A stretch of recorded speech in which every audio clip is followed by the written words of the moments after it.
Sejam todos bem-vindos ao nosso querido Mini Thorax Cast, o podcast sobre cirurgia torácica pediátrica, o melhor do Brasil. Acho que é o único, né? Então, gente, tudo bem? Sou o Aloysio Gadelha, sou cirurgião pediátrico, cirurgião torácico e especialista em cirurgia torácica pediátrica, e esse é o meu querido podcast sobre cirurgia torácica pediátrica. No episódio de hoje, eu vou ter o prazer de entrevistar um grande amigo, Dr. Daniel Visa, o nosso homem lá de Roraima, o Arrascaeta do Santo Antônio, o ex-Gabigol. O Gabigol é cheio das tretas. Então, o Gabigol Não pode. é Não, isso aí. o nosso De La Cruz da UTI. Então, Dani, seja Exatamente. muito bem-vindo. Hoje o Daniel vai conversar com a gente sobre a aspiração de corpo estranho. Dani, bem-vindo aí à casa. Te apresenta aí para a turma. Coisa boa, um prazer imenso, feliz hoje que o Aloysio aí está abrindo o programa, está fazendo uma inclusão social, primeiro índio aí a participar desse podcast maravilhoso. É uma honra muito grande, meu amigo. Obrigado mesmo, tá? Então, meu nome é Daniel, sou médico pela Universidade Federal de Roraima, pediatra pelo Hospital da Criança Santo Antônio da Santa Casa de Porto Alegre e intensivista pediátrico pela mesma instituição. Prazeraço, tá? Com esse craque, além de meu amigo, é o craque da cirurgia torácica, né? É o Pelé da cirurgia torácica pediátrica, que o Júlio e o Cristiano jamais me escutem, né? Mas é craque, craque a gente tem que elogiar. Obrigadão, meu amigo, prazer imenso. Ô, Dani, só uma dúvida. Foi um ônibus errado que tu ia para casa e acabou batendo em Porto Alegre? Isso aí é uma longa história, meu amigo. Isso cabe todo um podcast, né? Uma confusão incrível, A né? Mas às trajetória vezes, do mestre. às vezes a flecha cai muito longe do arco, né? Essa é uma dessas histórias aí. Beleza, então vamos falar desse assunto aqui que é bem importante, né? Eu não sei se vai aparecer mais na frente aí do nosso áudio, mas se aparecer é bom frisar, né? Escolhi esse assunto porque sou pai, né? Duas meninas, e aqui em casa eu sou conhecido como chato, né? Eu sou o fiscal das coisas. Então, sempre é bom estar alerta, e apesar de ser chato, há uns dias atrás a minha mais nova, de 7 meses, fez um cocôzão e tinha um adesivo lá na fralda, sabe? Isso não. Misturado. Então, assim, a gente tem um baita de um cuidado com as crianças, mas mesmo assim, às vezes, algumas coisinhas passam, né, cara? Então, esse assunto de aspiração de corpo estranho, a principal meta é alertar os pais, né, em relação a sinais que a criança pode demonstrar, quando levar na emergência, levar em jejum, alguma coisa esquisita, uma asma do nada que começou, então pode ser alguma coisa que o moleque aspirou, né? Então, eu decidi botar esse podcast até por causa de alguns dados alarmantes que eu, durante a minha leitura aí, para poder falar desse assunto. Então, Dan, primeiro, define aí para gente o que é aspiração de corpo estranho. Então, a aspiração de corpo estranho é todo aquele material sólido, né, que atinge a via aérea inferior através da laringe, né? Então, seja ele introduzido, né, pela narina ou pela boca, ele acaba caindo na laringe, consequentemente ele progride para a via aérea inferior, né? Então, esse é o conceito básico de aspiração. E qual é o problema que isso pode trazer? Bom, vários, né? As crianças elas podem evoluir com várias complicações, né? Mas a que a gente mais vê agudamente são as insuficiências ventilatórias, né? Isso pode causar uma insuficiência ventilatória aguda na criança, né? Acaba tendo uma morbimortalidade importante, né? Principalmente naqueles casos em que as crianças não têm acesso, né, à fibra, que foi o que revolucionou, né? O que diminuiu muito a mortalidade, né? Que já chegou a ser até 25% para menos de 1%. Né? Então, o principal problema que isso gera são as insuficiências ventilatórias, né? Na população pediátrica, que é o que a gente vê, né? Na grande maioria, não a insuficiência ventilatória, né? Mas a disfunção ventilatória, que é o que leva os pais, na maioria dos casos, a levarem as crianças para a emergência. É bom ressaltar, né, cara, que o achado clínico ali vai depender do tipo, do tamanho e na localização do corpo estranho, né? A alteração a mais frequente da literatura que mostra é o tosse persistente, né? E é interessante que os dados mostram que existem umas fases em relação à aspiração, né? Tem uma fase mais aguda, que ele tem uma exuberação, pode apresentar uma forma exuberante de sintomas, depois fica uma fase meio que assintomática, oligossintomática, e depois pode apresentar os casos de pneumonia de repetição, bronquiectasia, os casos de crise de asma que nunca teve, né? Então, são as fases que você identifica na literatura e que, às vezes, essas fases acabam não conseguindo identificar direitinho no paciente, né? O que é mais interessante para a gente são esses pacientes que chegam ali num evento agudo, né, cara? Que até 40% pode estar assintomático e sem nenhuma alteração no exame físico, mas que se o pai e a mãe virem, tiver uma suspeita grande, independente de estar normal o exame físico ou o exame de imagem, a gente vai ter que fazer uma investigação, né? Exato, é o sonho de todo pediatra, né? Quando o pai vê e a criança chega, né? O conhecedor, uma sibilância, e no raio-x tem um baita de um corpo estranho ali radiopaco, é o melhor dos mundos para diagnóstico, né? Talvez não seja para criança, mas para diagnóstico é. Mas como a gente vê na literatura e na prática, estatisticamente falando, não é assim, né? A maioria, muitos casos, os pais não veem, né? Levam por aquilo que tu falou, né? E acessos de tosse, de sibilâncias, muitos passam como asmáticos, né? Vários têm pneumonia de repetição, né? Aquela infecção, aquele raio-x que é sempre a mesma imagem no mesmo lugar, né? E não melhora nunca. E no final das contas, muitos desses pacientes acabam sendo aspiração de corpo sangue. Mas há casos que os pais veem, né, que sumiu um objeto que a criança ingeriu e já levam prontamente na emergência, né, e tornam pelo menos a suspeita, né, mais fácil. E assim, Dani, em relação a depois que tu faz a avaliação do corpo estranho, vocês têm rotina de fazer algum exame de imagem, um raio-x, uma tomografia? Como é que é a tua rotina? Bom, lá no Santo Antônio a gente tem, não é o viés, né? A gente trabalha como eu brinco, né? A gente está na Disney da pediatria, né? O Santo Antônio é a Disney da pediatria. Então, a gente, além de ter muito recurso, a gente tem as equipes muito prontamente disponíveis, né? Tu que trabalhava conosco até anteontem, hashtag saudades aí. Inclusive, eu vou falar uma coisa que todo mundo pediu para falar no podcast. Quer dizer que tá com saudade de ti. Então tá aí, tô abrindo aí a galera de casa que vai assistir de Santo Antônio que me pediu. Tá, todo mundo tá numa campanha Volta a Luísio. Normalmente a gente costuma chegar no raio do raio para fibro. Ou se a suspeita é muito forte, né, uma coisa muito nítida, muito clara, o paciente já está em jejum, tem a disponibilidade da torácica, esses pacientes acabam já indo direto para o bloco, né? Mas normalmente, como exame inicial, o raio-x, né? Porque o raio-x ele já te dá algumas coisas iniciais, né? Então, ou o corpo estranho ele é radiopaco e ele aparece, né, no raio-x, que é o melhor dos mundos, né? Ou às vezes ele te traz achados assim que são mais sugestivos, né? Então, o paciente tem uma hiperinsuflação só de um lado, né? Tem uma atelectasia, né, em determinado segmento com uma suspeita ali, né? Então, a gente até tem um infiltrado que se repete, uma opacidade que é sempre do mesmo lugar em casos mais arrastados, né, em casos mais crônicos. Mas normalmente a gente anamnese, exame físico, um raio ou não, dependendo da suspeita, né? Porque a gente tem muito prontamente tanto o exame como a equipe. Beleza. E é engraçado que, assim, o raio, ele te ajuda, né? Mas ele também te atrapalha, né? Que às vezes tu acha ali, não, o raio-x está normal, cara, mas o raio está normal, mas tem um corpo estranho. Então, é só reforçando que o pai falar, passar para o médico o relato diante do exame normal é muito mais importante, né? Do que você falar, não, tá tudo normal. Não, tá normal porque é que nem a gente tinha falado. O tamanho, a localização, o tipo de corpo estranho, isso vai mudar, né? Tem uns achados que podem estar presentes, principalmente nos corpos estranhos que são radiotransparentes, né? 10% pode apresentar telectasia, que é aquela área que ele não vai ventilar, ou até mesmo hiperinsuflação, o ar conseguiu entrar, mas não consegue sair por um mecanismo de válvula.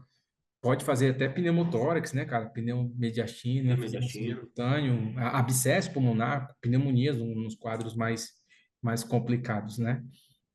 Então, é importante ter um exame ali, pelo menos para você também se guiar, né, cara? Que às vezes teve uma história, aí você tem um raio normal, depois no tempo vai fazer um raio-x.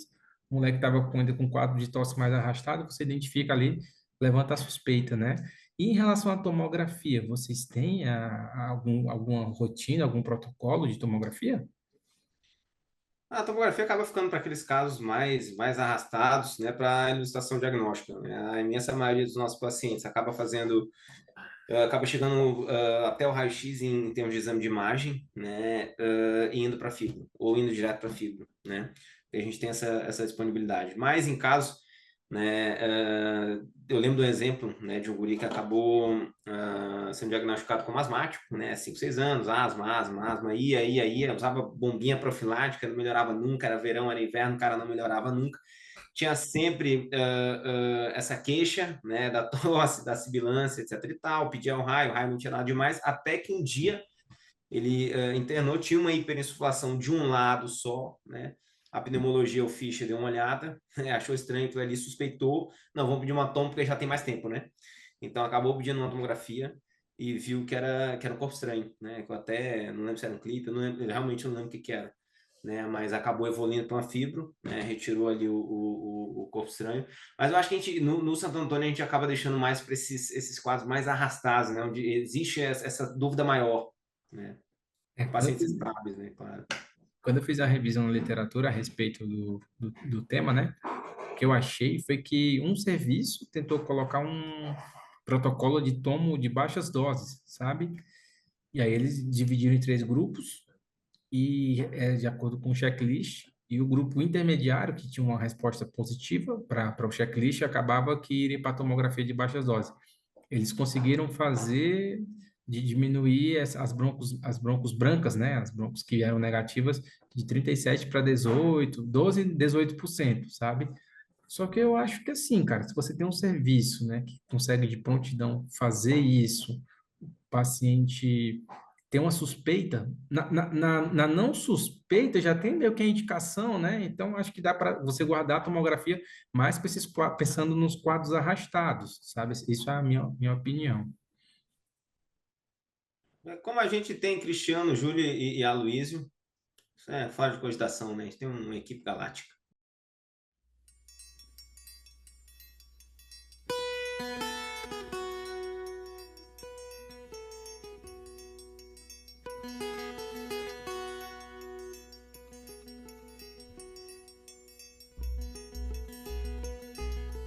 E lembrar que sempre na suspeita, né, cara, independente de exame físico normal ou não, tem que fazer investigação exatamente para não chegar nesses casos de uma pneumopatia crônica, né? É tão importante, cara, esse assunto que a gente está falando, que para tu ter noção, nos Estados Unidos, 5% dos óbitos em acidentes menores em crianças menores de 3 a 4 anos é decorrente de objetos aspirados. Aqui no Brasil, é a principal causa de morte de morte acidental em casa, né, em menores de 6 anos. No Brasil, nos menores de 4 anos, é a terceira causa de morte por acidente, e que em 2017 nós tivemos 1.123 óbitos em crianças menores de 5 anos. E tudo isso por causa de aspiração de corpo estranho, né? De vítimas da aspiração. Então, é um assunto bem importante que a gente está falando hoje, né? Queria só ressaltar um pouquinho em relação à criança, ela tem um detalhe anatômico que é um pouquinho diferente do adulto, né? Ela, até o primeiro ano, ela tem uma distânciazinha ali, até os primeiros anos, né? Mais curta, né? Na idade mais curta, ela tem uma distância pequena dos dentes até a base da língua, que com o tempo isso vai desenvolvendo. E isso, associado a uma frequência respiratória mais alta, facilita com que alimentos mais lisos e escorregadios, eles deslizem para a traqueia, e aí vai facilitar a aspiração, né? E também a complicação da aspiração, de você ter uma asfixia ali importante, é porque a criança também tem a via aérea com calibre menor, né? Então, às vezes, um milho, um amendoim pode fazer um estrago, né? Lembrar também que a criança, ela tem uma falha no reflexo de fechamento da laringe, ela tem um controle inadequado da deglutição e esse hábito nojento de levar tudo para a boca, né? Aqui em casa é uma briga aqui. Até às vezes eu sou o papai monstro, sabe? Exato. E associado a tudo isso, tem às vezes o fato de um descuido do pai, do cuidador, de quem está ali, porque não dá para ficar 24 horas em cima, né? Apesar do excesso de cuidado. Em adulto, cara, o brônquio, o fonte direito, ele é mais verticalizado, sabe? Então facilita uma aspiração ir para aquele canto e normalmente está alojado ali um corpo estranho. Já diferente na criança, na criança mais nova, né? O calibrezinho do lado direito para o esquerdo ele é menor, ele é igual, e eles têm mesmo como fosse a mesma topografia. Então, tem estudos que demonstram que o lado direito é mais acometido que o esquerdo, mas tem vários estudos que demonstram que não tem essa particularidade, sabe? Isso aí de você só ver, você identificar no lado direito ou lado esquerdo, isso não tem isso.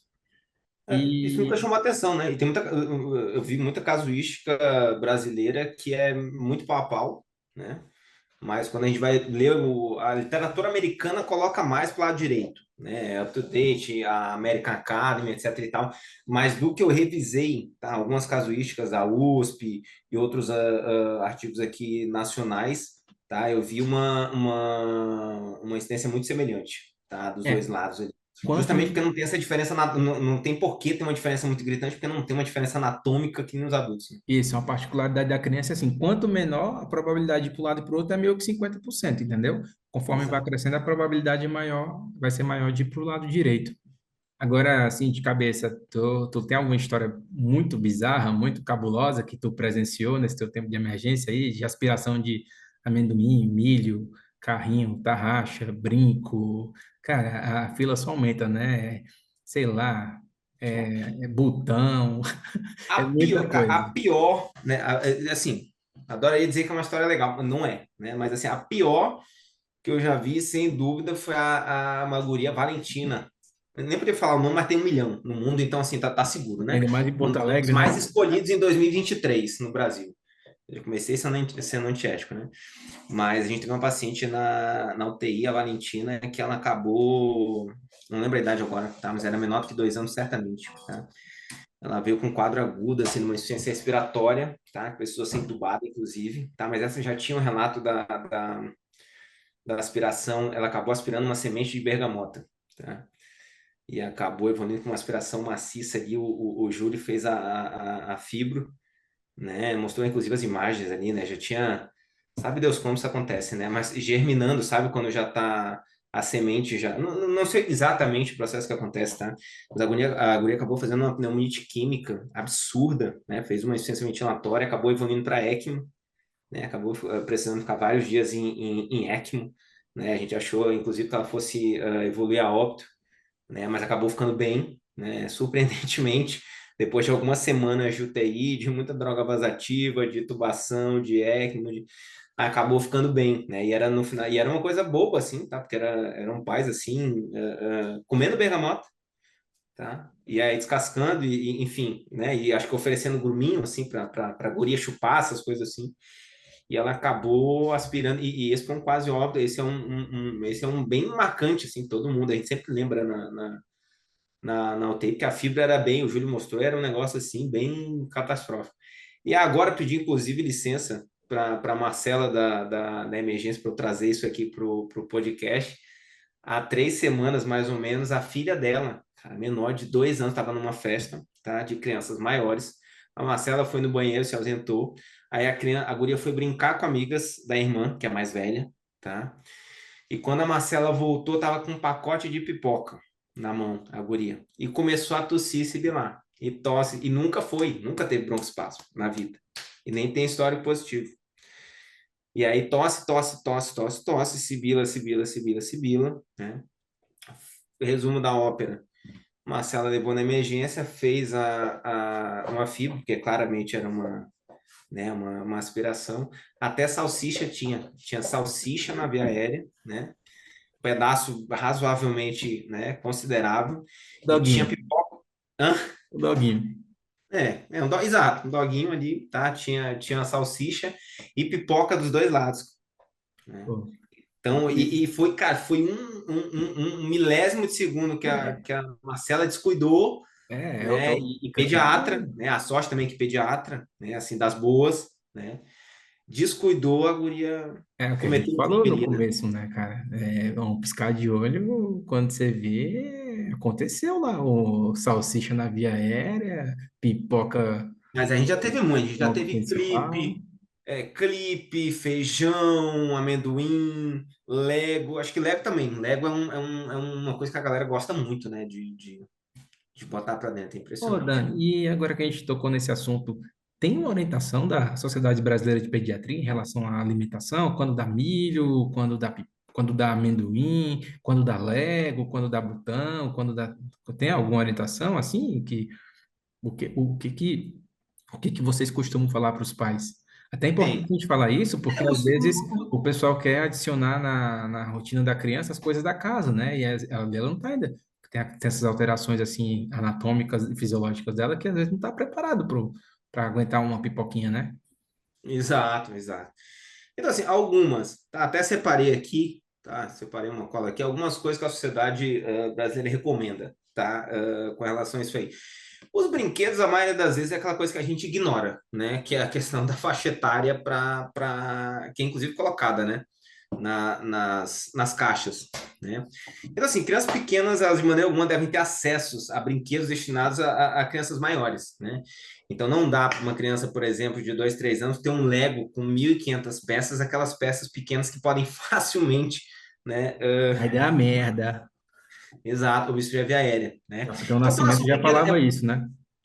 quem falava? Capitão Nascimento. Pô, Exato, vai dar merda. exato, exato, exato. Então, assim, com relação a brinquedos é mais isso aí, não tem uma coisa assim específica em termos de faixa etária, né? Porque cada brinquedo respeita uma faixa etária justamente para evitar isso aí, né? Então, claro, quanto menor a criança, mais evitável tem que ser o quê? Dar brinquedos, principalmente com peças rígidas, né? Duras menores, né? Porque essas realmente são de maior risco. Né? Com relação a utensílios, por exemplo, de casa, né, são coisas do dia a dia que a gente não se liga tanto, mas, por exemplo, joia, que é uma coisa que a gente vê muito, moeda, né, apesar de que moeda é muito mais, né, na via digestiva do que na respiratória, graças a Deus, né, mas moeda, joia, agulha, né, objetos menores, né, devem ser colocados longe de crianças abaixo de 3 anos, né? Outra coisa importante com relação a alimentos, né? Alimentos divergem um pouquinho, tá? Eu peguei da Sociedade Americana e peguei da SBP, tá? A SBP é um pouquinho mais benéfica, vamos dizer, ela é um pouquinho mais boazinha, tá? A SBP não recomenda para abaixo de 5 anos, tá? A gente ofertar alimentos como sementes, grãos, então, por exemplo, amendoim, milho, feijão, bala, né? Então essas balinhas, principalmente as duras, né? Bala Belo, vou dar um exemplo clássico aqui, né? Então, teoricamente, no mundo ideal, né, para a SPP, né, esse tipo de alimento, né, não deveria ser dado, né? E aí tem alguns asteriscos, né? Claro que o Só, feijão, só o caldinho do rapidinho, só feijão ou feijão rapidinho. batido é diferente, né? Só rapidinho. Isso aí Fala. vai ficar um. Isso aqui eu queria deixar bem pautado para minha sogra, viu? Ela é a maior fornecedora, cara, é no mercado negro de tic-tac, velho.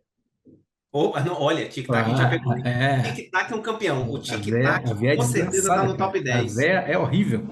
Não, terrível. Então, assim, ó, pô, sogra do Aloysio não dá. Cristina. Dona Cristina não dá. Dona Cristina não faz. A senhora que é sogra de craque, a senhora tem que ser craque também. Me Mas a ajuda dona que eu te Cristina não ajudo. faz por mal. As sogras não fazem por mal, né? A minha sogra me deu um pug achando que eu ia ser feliz. Então, assim, acontece. São coisas da vida, né? Tá, Faz dona parte. Cristina? Então, assim, a SBP pauta isso abaixo dos 5. A sociedade americana bota abaixo dos 4. Tá? Então, existe essa diferença aí, tá? Então, esse tipo, até para os Estados Unidos, de muito longe, né? Então, assim, o amendoim, as nozes que eles ingerem mais que a gente, são os principais. Aqui no Brasil, a gente tem outras coisas, né? Varia muito de acordo com a casuística, mas abaixo dos 5 anos, vamos colocar assim, esses alimentos, eles devem ser evitados, né?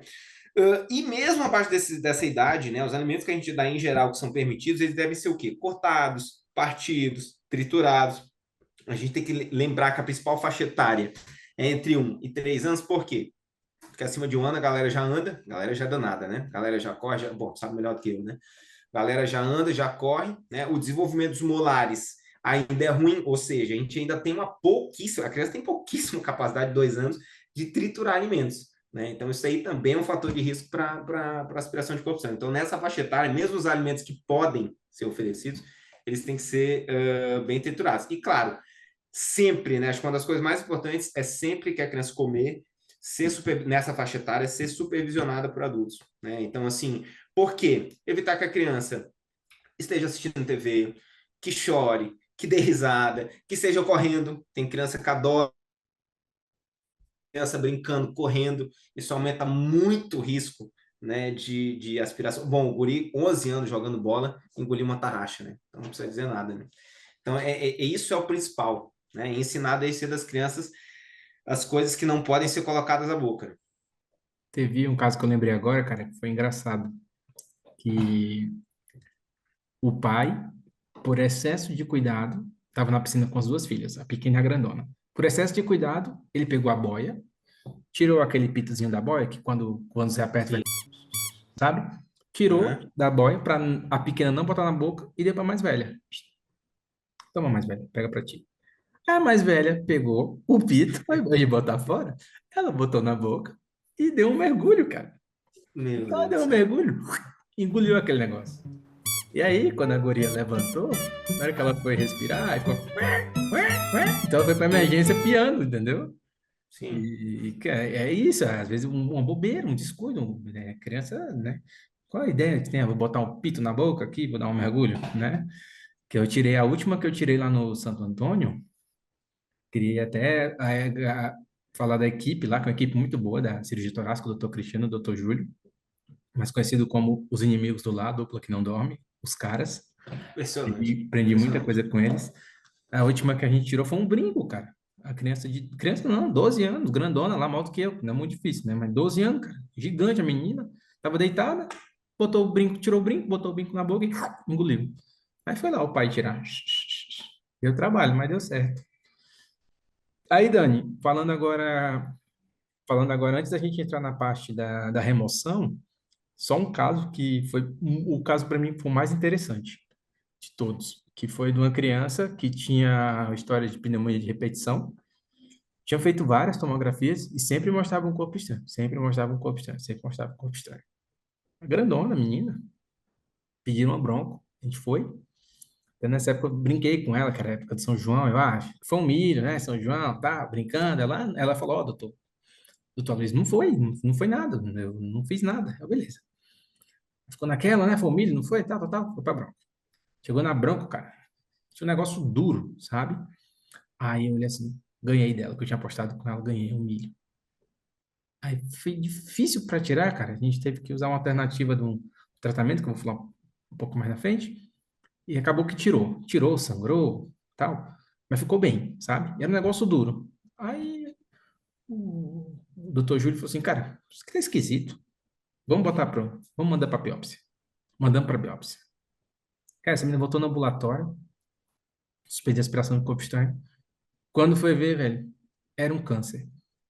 Essa é incrível, né? Essa história foi incrível. Essa foi, Foi incrível. marcou pra caramba que ficou aquela coisa, né? Cara, tá esquisito, é um quadro antigo, pode ter sido um granuloma? Pode, mas, pô, esquisito, duro, tirou, manda pra biópsia, depois checa direitinho. Graças a Deus ela tá super bem, a gente operou depois ela, tá? Mas curioso, né? Que foi uma lesão que cresceu dentro da via aérea, um câncer de traqueia. E aí o diagnóstico foi com suspeita de corpo estranho por pneumonia de repetição, né? Que foi exatamente aquilo que a gente tinha falado um pouquinho mais cedo, né? Então, assim, só para comentar com vocês a respeito do tratamento, 99% dos 90, a gente faz a broncoscopia, né? Tem duas modalidades, a flexiva e a rígida. A bronco, a taxa de resolução é bem boa, é bem alta, 99%. Às vezes não dá, depende do que você vai fazer, depende de onde está posicionado. E a taxa de mortalidade é mínima, é mínima. O problema não é o exame, o problema é o corpo estranho. Para a gente é pior tirar esses corpos estranhos quando é orgânico, milho, essas coisas, dependendo do tempo, cara, faz uma hiperemia, cruda, sangra, tu vai pegar, tá friável, desfaz, aí vai mais para via aérea, você vai mais para baixo, sabe? E às vezes está tão para baixo que tu não tem o que fazer, velho. Tu vai ter que fazer uma toracotomia para retirar aquilo. Tu imagina? Por uma bobeira, por uma salsicha, né? Tu tem que fazer uma toracotomia para tirar aquilo. E Caso, né? às vezes tu vai trazendo aquele objeto e aí impacta. Fica no meio da via aérea, a criança não consegue respirar, ganha uma traqueostomia. Entendeu? Então, como cirurgião, e até talvez a minha esposa não entenda o quanto que eu sou chato, eu morro de medo exatamente disso, entendeu? Para tirar, cara, não tem ciência. É tu entrar, olhar e puxar. O problema é tu entrar, olhar e puxar, entendeu? É que nem a descrição cirúrgica. Às vezes a cirurgia demora 3 horas, tu vai ver são 3 linhas, né? Então, pô, já vi muita coisa. Às vezes tu vai puxando ali, pode rasgar, pode causar lesão no brônquio, pode aumentar a morbidade de uma criança que tinha tudo para ser saudável por causa de uma bobeira, sabe? E isso fora os casos que tu vai comentar ainda, quando os pais acontecem uma aspiração na frente do pai e o pai não sabe o que fazer, não tem um treinamento para poder retirar, né, ali, não sabe o que fazer. Então é muito perigoso. Então, assim, em relação o tratamento, a gente costuma fazer a broncoflexível para localizar. Quando localiza, o instrumento principal que a gente usa é o bronco rígido, que é através dele, que é como se fosse uma espadazona que a gente mete de goela abaixo, passa as pinças para poder puxar. Para retirar, cara, a gente pode usar uma pinça jacaré, uma pinça dente de rato e tem outras modalidades que tem um negocinho, um troço legal, que é como se fosse uma rede, tu, tipo, dá uma pescada nele e vem trazendo, sabe? Tem o basket também, que tu joga, aí tu faz uma pressãozinha, ele abre, tu consegue englobar e puxa, fosse um cesto, e aí tu consegue puxar.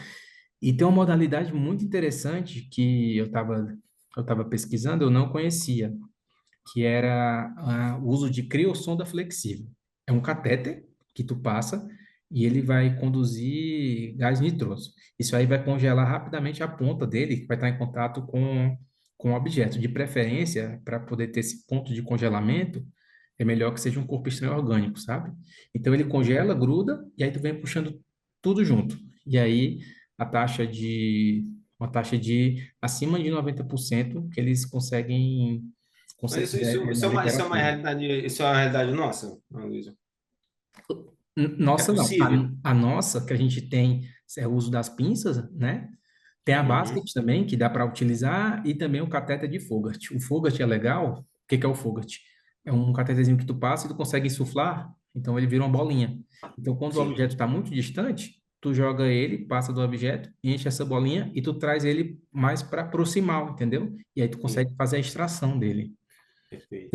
São as principais modalidades, mas o padrão ourozinho mesmo ali que a gente usa é a broncorrígida.